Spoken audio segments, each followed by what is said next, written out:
કોણ હતા વેદવ્યાસ? તેના પિતાનું નામ શું હતું, પુત્રનું નામ શું હતું અને એની આપણી હિન્દુ સંસ્કૃતિને જાળવવા માટે શું શું કર્યું હતું? આવો જાણીએ વેદવ્યાસ વિશે. બ્રહ્માના પુત્ર વશિષ્ઠ ઋષિ, જે રઘુવંશના કુળ ગુરુ હતા. વશિષ્ઠ ઋષિની પત્નીનું નામ અરુંધતી હતું. ઋગ્વેદમાં પણ ઘણું તેના વિશે લખાયેલું છે. મહર્ષિ વશિષ્ઠને 12 પુત્ર હતા. તેની પાસે કામધેનુ ગાય હતી. વિશ્વામિત્રએ તે ગાયની માગણી કરેલી. આ ઋષિ વિશે પણ ઋગ્વેદમાં કેટલાક મંત્રો આવે છે. વશિષ્ઠના 12 પુત્રોમાંથી એકનું નામ જે શક્તિ હતું, તેની પત્નીનું નામ અશ્વતી હતું અને તેનો પુત્ર પરાશર ઋષિ થયા. પરાશરે ઋગ્વેદના કેટલાક મંત્રોની રચના કરી હતી. પરાશર ઋષિએ એક મત્સ્યગંધા સાથે પરણેલા અને તેનું બીજું નામ સત્યવતી અથવા તો કાલી હતું અને તેના પુત્ર મહર્ષિ વેદવ્યાસ થયા, જેનું બીજું નામ કૃષ્ણ દૈપાયન તરીકે ઓળખાય છે. વેદવ્યાસના પત્નીનું નામ પિંગળા, જે જબાલે ઋષિના પુત્રી હતા.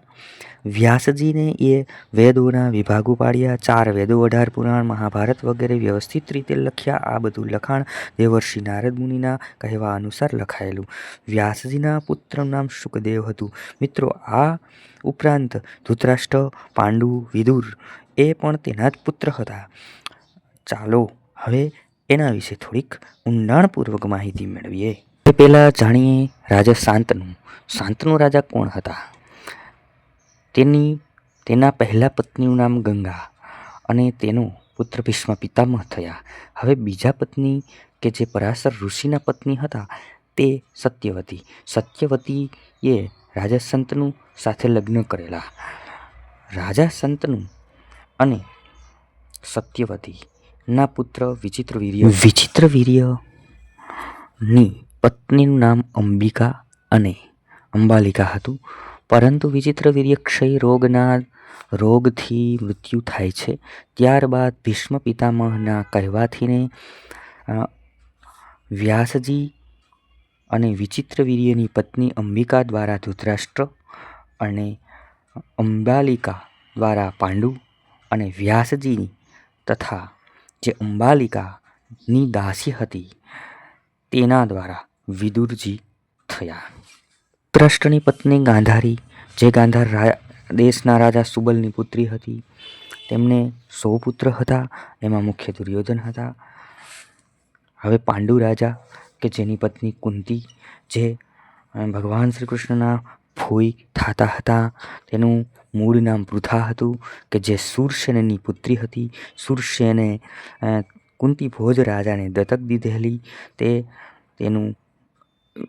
તેથી તેનું નામ કુંતી પડેલું.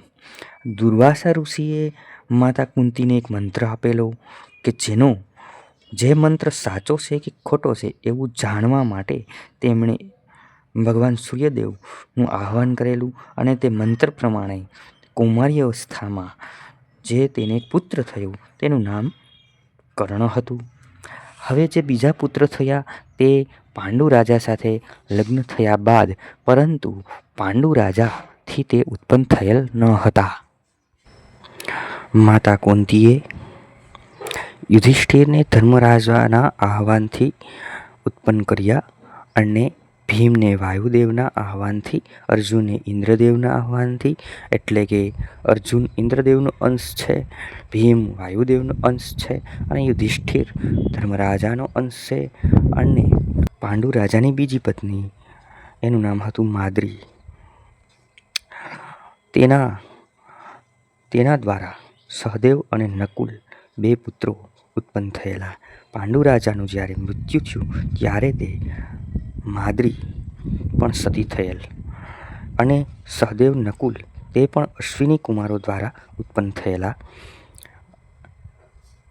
હવે ધૃતરાષ્ટ્ર, પાંડુ રાજા અને ત્રીજા છે વિદુર. વિદુરની પત્ની સુલભા. વિદુર એક મહાન વિદ્વાન હતા અને તેને કોઈ પુત્રો ન હતા. મિત્રો, દ્રૌપદી, જેને પાંચાલી કહેવામાં આવે છે કારણ કે તે 5 પાંડવો સાથે પરણેલી છે. તો યુધિષ્ઠિર અને દ્રૌપદીનો પુત્ર પ્રતિભીત, જ્યારે અર્જુન અને દ્રૌપદીનો પુત્ર શ્રુતકીર્તિ અને ભીમ અને દ્રૌપદીનો પુત્ર સુતસોમ અને નકુળ અને દ્રૌપદીનો પુત્ર શતાકીન અને સહદેવ અને દ્રૌપદીનો પુત્ર શ્રુતકર્મા.